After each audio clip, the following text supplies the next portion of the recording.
You scare me.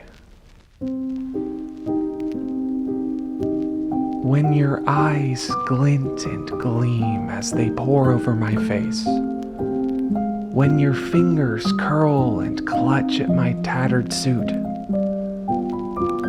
When the corners of your mouth twitch and tremor with stifled laughter. It makes my skin crawl, my hair stand on end, every fiber of my being screaming at me to turn and run. And yet, I remain. Stay close enough to smell your sweet perfume. Linger just long enough to hear my name in your voice. Make a fool of myself just to see you smile. You scare me. Not because I'm afraid of what you might do with me, but because I'm afraid it's you I can no longer live without.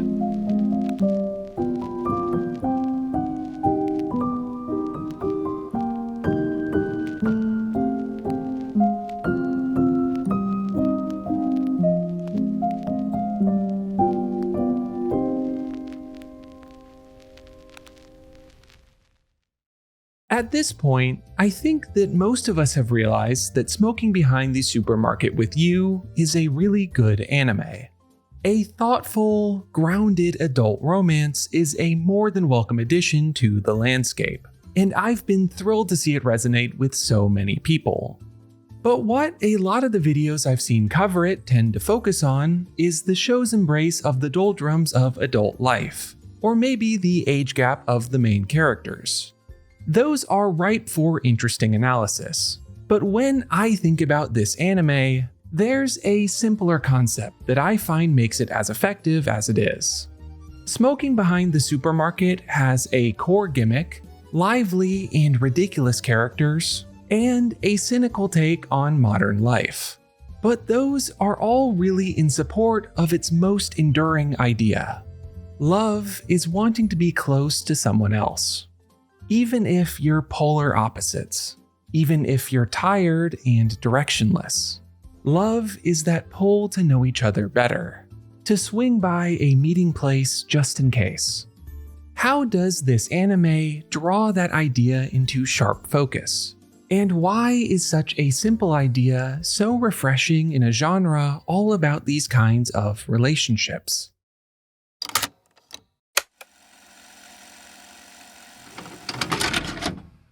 For being touted as relatable and real, Smoking Behind the Supermarket is plenty farcical when you get down to it. Sasaki is comically obtuse, tripping over himself and getting flustered by the smallest thing Yamada says or does. His job is demanding and unfair, leaving him sleep-deprived and worn out every moment of his life. When a little walk in the fresh air is a luxury, things are bleak. And most prominently, the entire show is built around the idea that he can't figure out that the Yamada at the cash register and the Tayama behind the supermarket are the same person. If you're like me and have seen your fair share of romance anime, you might have rolled your eyes a bit at this whole premise. Klutzy main character being teased by the attractive woman who also likes him is as stock standard as it gets. So, why does it work? Honestly, I think it comes down to subverting expectations at just the right times. The chaotic world of the show is the backdrop for the quiet and sweet moments, a foil rather than the only thing going on. When Yamada lends Sasaki her smoke masking mist, things go as expected. She teases him in a flirty way, and later, of course, he uses way too much. But further on, when he's checking out at the supermarket, Yamada tries to tease him again by asking about the smell. Instead of devolving into a flustered mess, Sasaki answers in an embarrassed, abashed way that also cuts to the truth of his feelings for Yamada.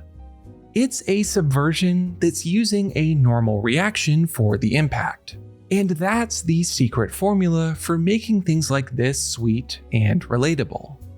We see this with all of the characters, using more human moments to breathe life into them. It's the whole reason that there's tension in something that's nominally straightforward, and keeps it from devolving into just lighthearted faffing about. So while I've been using clips from the weird mini-episode versions of this series that dropped early, I have been avoiding talking about plot points in them, just in case people are preferring the full-length releases. That being said, even with the full slate of episodes in front of me, the second one of the season is far and away the best one in my opinion. In the intro, I said that this anime is so great because it turns love into something simple, a mere desire to be close to someone else. This episode is where that idea comes to life. When Sasaki is feeling down, Yamada can sense it. Our first look into Sasaki's head is him thinking about Yamada.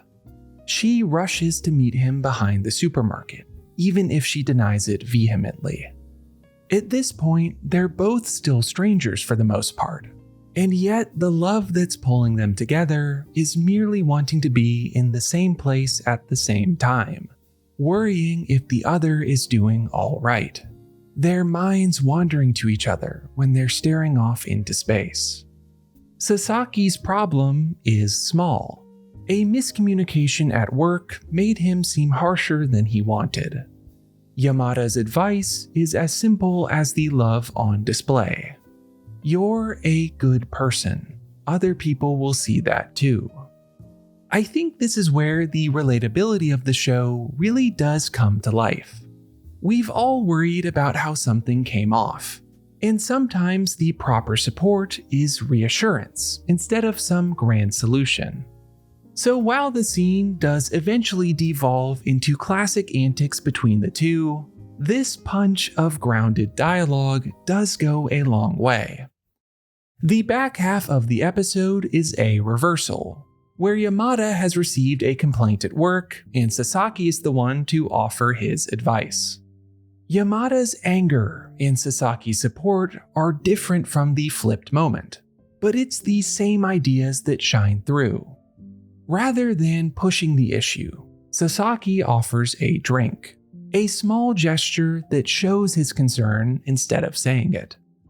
I love how this tiny offering gets Yamada to open up, a reminder that they're on the same side. Sometimes things aren't your fault, or it's other people that are being unfair, but that doesn't mean it's easy to brush it off and move on. Sometimes it does make everything feel just pointless, as Yamada says. Sasaki's reply is perfect.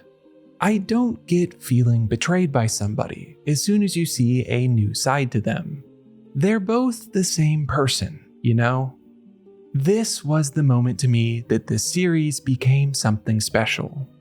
There's a magic to putting something complicated and resonant in plain terms, and this is that to a T.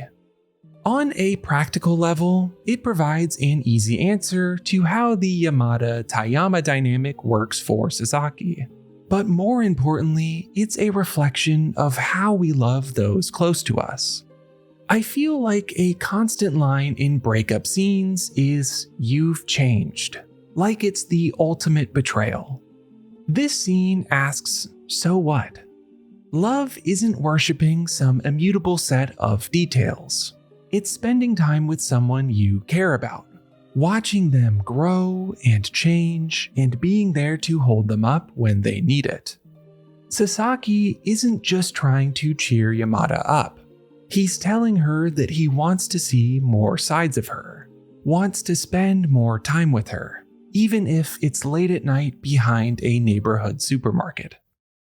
Smoking Behind the Supermarket with You has plenty to say about modern working life and adult romance, but where it really finds its footing is in its quieter moments.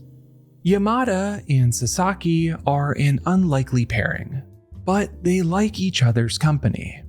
They go out of their way to see each other, care about what the other is feeling, and most of all, spend time together when they can. Maybe that's all it takes to love. Smoking behind the supermarket seems to think so.